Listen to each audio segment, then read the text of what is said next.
কথায় আছে সবুরে মেয়া ফলে। আপনারা যারা অনেক দিন ধরে খুবই ধৈর্যের সাথে অপেক্ষা করছেন GPX Demon GR 165RR 4 valve ইঞ্জিনের স্পোর্টস বাইকের একটি ফুল রিভিউ পেতে চাচ্ছেন, আজকের দিনটা তাদের জন্য। ছিলাম যখনই আমি 20,000 কিলোমিটার পার হব তখনই আপনাদের জন্য একটি 20,000 কিলোমিটার ইউজার এক্সপিরিয়েন্স এবং ফুল রিভিউ নিয়ে আপনাদের সাথে হাজির হব। আজ আর তার ব্যতিক্রম হবে না। আজ এই মুহূর্তে স্টুডিওতে আছি আমি শেখর এবং স্টুডিওর বাইরে আছেন আমাদের বাইক স্পেশালিস্ট আমি ইমরান বান্দা হাজির আছি, থাকবো পুরোটা ভিডিও জুড়ে। আশা করি আজকের ভিডিওটা অনেক হেল্পফুল হতে যাচ্ছে, সো সাথেই থাকবেন, পুরো ভিডিওটা শেষ পর্যন্ত দেখতে থাকুন। সো ফ্রেন্ডস, আপনারা দেখছেন আপনাদের সবার ভালোবাসার চ্যানেল ইস্তাগন ইমরান অন দ্য গো।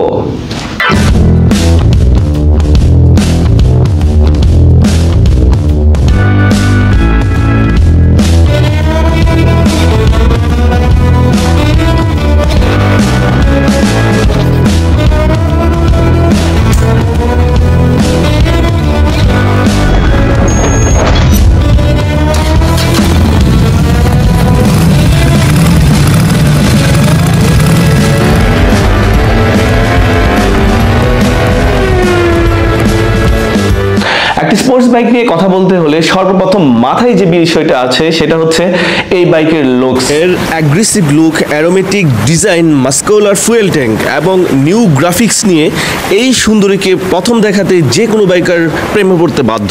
একটি হায়ার সিসি সেগমেন্টের স্পোর্টস বাইক যেমনটা হচ্ছে ঠিক সেই লুকটাই আছে।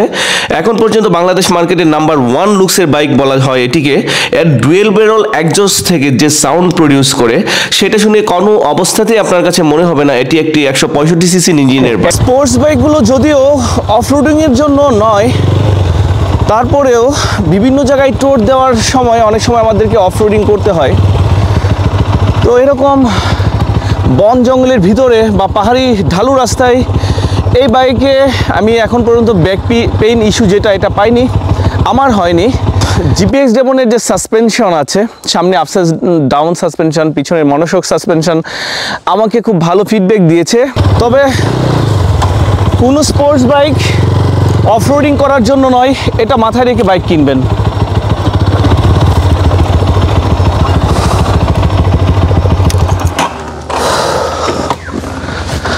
ওয়েল, এবার চলেন একটু এই বাইকের গভীরে ঢুকা যাক। এই বাইকের ইঞ্জিনের তেমন কোনো হিটিং ইস্যু আমি পাইনি। 90-এর পরেই এটার যে রেডিয়েটর গার্ড আছে অটোমেটিক অন হয়ে যায় এবং সেই সাথে এটা খুব দ্রুত ঠান্ডা হয়ে যায়। বাট আমার মনে হয় জিপিএক্সের এই বাংলাদেশ মার্কেটে এটা যথেষ্ট R&D করার প্রয়োজন আছে। তার কারণ এই বাইকের বল রেসারটা আমার কাছে যথেষ্ট উইক মনে হয়েছে। আসলে ব্যাপারটা উইক না, থাইল্যান্ডের যে রুট কন্ডিশন আর বাংলাদেশের রুট কন্ডিশন কখনো এক না। থাইল্যান্ডের যে রুট কন্ডিশন খুবই নিট অ্যান্ড ক্লিন হয়, বাট আমাদের বাংলাদেশে যেটা হয় প্রচুর পরিমাণ কাদা ধুলোবালু লেগেই থাকে। দ্যাটস ওয়াই এই বাইকের যে বল রেসারটা আছে এটা আমি 20,000-এর মধ্যে অলরেডি একবার চেঞ্জ করে ফেলেছি।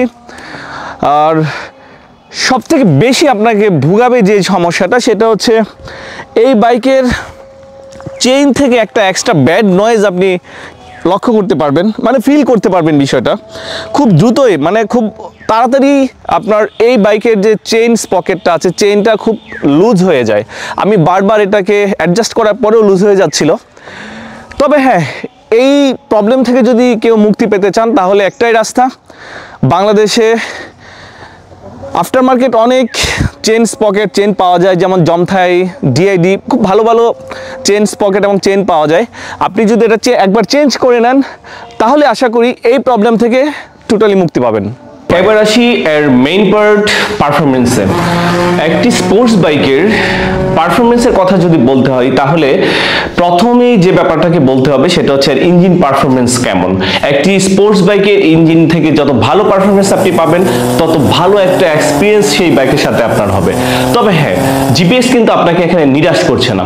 জিপিএক্স আপনাকে অফার করছে 165 সিসির EFI লিকুইড কুল সিঙ্গেল সিলিন্ডার একটি ইঞ্জিন এবং এর মধ্যে আছে 4 valve একটি টেকনোলজি।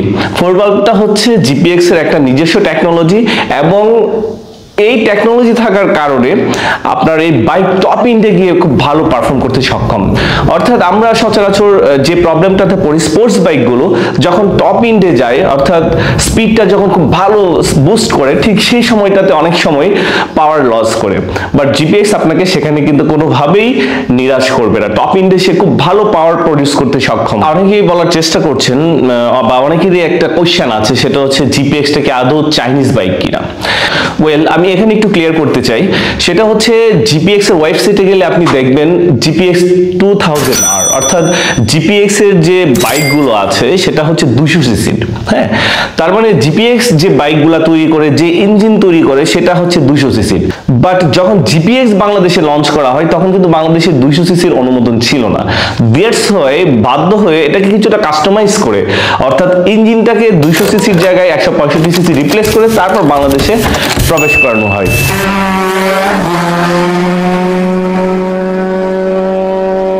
থ্রটলে আলতু ছোঁয়াতেই এর ইনিশিয়াল পাওয়ার আপনি ফিল করতে পারবেন, খুব ভালোভাবেই ফিল করতে পারবেন।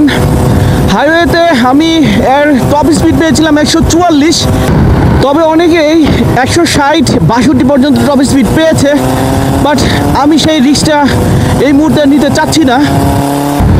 হাইওয়েতে যত বড় গাড়ি হোক না কেন, আপনি খুব কনফিডেন্টের সাথে খুব সহজেই ওভারটেকিং করতে পারবেন। আর এটাই হচ্ছে 4 ভালভ ইঞ্জিনের খেলা। টপ ইন্ডেও সে সমান তালে পাওয়ার প্রডিউস করে যাচ্ছে।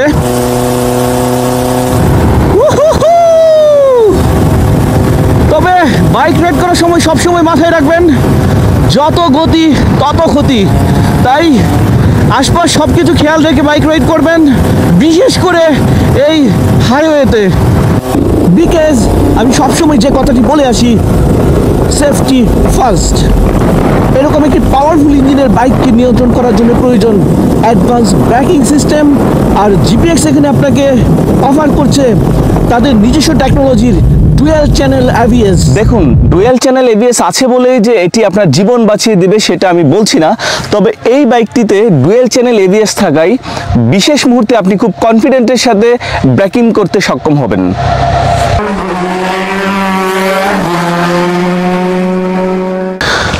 এবার আসেন এটার মাইলেজ নিয়ে কিছু কথা বলি। আমি জানি আপনাদের অনেকেরই একটা কোয়েশ্চেন আছে, সেটা হচ্ছে অন্যান্য চাইনিজ বাইকের মতো এই বাইকেরও মাইলেজ খুব কম কিনা। অ্যাকচুয়ালি আসলে ব্যাপারটা তা নয়, কারণ প্রথমত এটা একটা চাইনিজ বাইক নয়, দ্বিতীয়ত হচ্ছে আপনি যদি ভালো রাইডিং কোয়ালিটি থাকে, ভালো ফুয়েল যদি আপনি নিতে পারেন এবং এটার যে মেনটেনেন্স সেটা যদি আপনি সঠিকভাবে করতে পারেন, অবশ্যই আপনি মাইলেজ নিয়ে হতাশ হবেন না। আমি ব্যক্তিগতভাবে এখন পর্যন্ত 20,000 কিলোমিটারও বেশি সময় রাইড করেছি বাংলাদেশের বিভিন্ন জায়গায়, যেমন কুয়াকাটা, বান্দরবন, কক্সবাজার, পঞ্চগড়, সিলেট, বিভিন্ন জায়গায় ট্যুর করেছি। আমি এখন পর্যন্ত 40-এর নিচে মাইলেজ পাইনি। আমি অ্যাভারেজ 40 থেকে 45 এর মধ্যে মাইলেজ পেয়েছি। সবশেষ আমার যে ট্যুর ছিল সেটা হচ্ছে কুয়াকাটা। সেখানে আমি ছাড়াও আরও অনেক সিনিয়র জিপিএক্স রাইডাররা ছিলেন এবং তাদের কেউ কেউ আমার থেকে অনেক ভালো মাইলেজ পেয়েছেন। লিটার হচ্ছে 12 নেওয়া হয়েছে। আমার 8.69 লিটার গেছে না? হ্যাঁ, 8.6। এখন আপনাকে দেখাই আমি কত কিলোমিটার চালাইছি ঢাকা থেকে ফুল ট্যাঙ্কি লোড করে। যে 387 30 দিয়ে দেন। 387.4 না? হ্যাঁ, 4 ডিভাইডেড আমি দিচ্ছি 8.69। আপনারা দেখেন কাছে নিয়ে আসেন, এই যে আমি 8.69 দিয়ে ভাগ দিচ্ছি, আমি 44.57, অলমোস্ট 45 কিলোমিটার আমি মাইলেজ পাইছি। তাহলে রাসেল ভাই হচ্ছে 40, প্রায় অলমোস্ট 45 মাইলেজ পেয়েছেন। হ্যাঁ, এই তো। আর ইমন ভাই মাইলেজ কত পেয়েছিলেন? আপনার মাইলেজটা মনে আছে কত পেয়েছিলেন? ও হ্যাঁ, 47 পেয়েছিলেন, রাইট।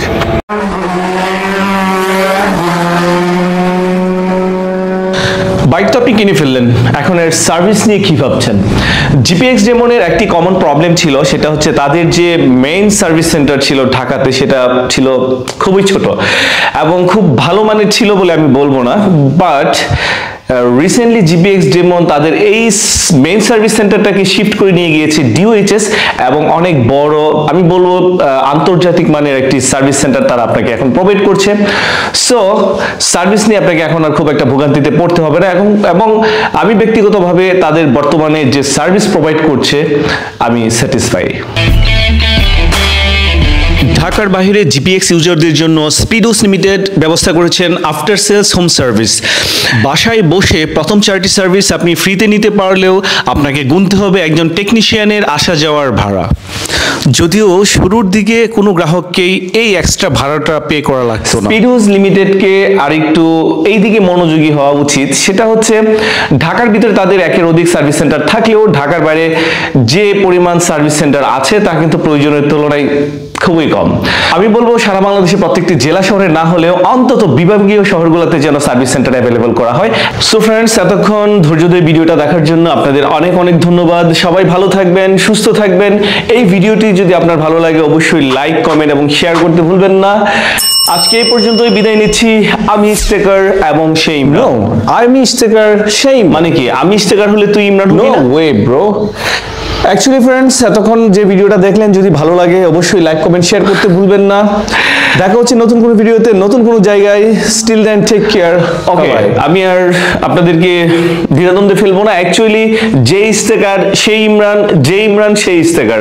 অ্যাকচুয়ালি হচ্ছে আমি হচ্ছে অরিজিনাল, সে হচ্ছে আমার ডাবি। আমি অরিজিনাল, সে হচ্ছে আমার ডাবি।